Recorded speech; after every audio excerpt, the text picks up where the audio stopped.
प्रमाणपत्र वाटपासाठी जरांगेंचा सरकारला दसऱ्याचा अल्टिमेटम। हैदराबाद गॅझेटनुसार प्रमाणपत्र वाटप करा, नाहीतर राज्यात नेत्यांना फिरू देणार नाही। झी 24 तासच्या टू द पॉइंट या विशेष कार्यक्रमात जरांगेंचा इशारा।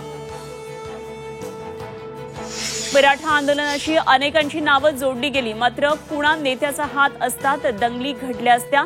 आंदोलनात शरद पवारांचा हात असल्याच्या आरोपावर जरांगेंचं झी 24 तासवर स्पष्टीकरण।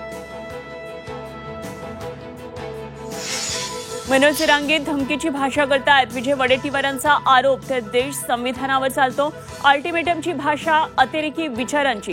गुणरत्न सदावर्तेंचा जरांगेंवर निशाणा।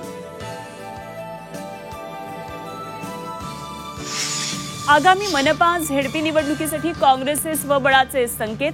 आघाडीचा निर्णय स्थानिक पातळीवर होईल, काँग्रेस प्रदेश अध्यक्ष हर्षवर्धन सपकाळ यांची माहिती।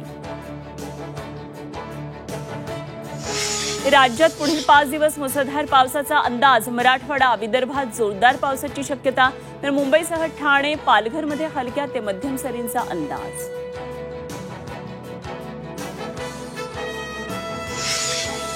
राज्यात ओला दुष्काळ जाहीर करण्यासाठी सरकार प्रयत्नशील, निकषांच्या पूर्ततेसाठी पावलं। कृषी मंत्री भरण यांची माहिती। अतिवृष्टीमुळे 60 लाख हेक्टरवरील शेतीचा चिखल। बर्फाच्या दरवाढीमुळे आता मासेही महागणार। 1 ऑक्टोबरपासून ग्राहकांना मोजावे लागणार अतिरिक्त पैसे। माशांच्या दरात 100 ते 200 रुपये वाढ होण्याची शक्यता।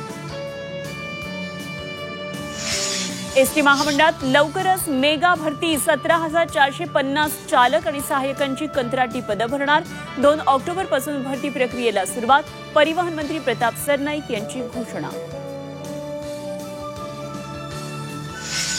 आणि आशिया चषक स्पर्धेच्या सुपर 4 मध्ये पुन्हा एकदा भारत पाकिस्तान आमने सामने।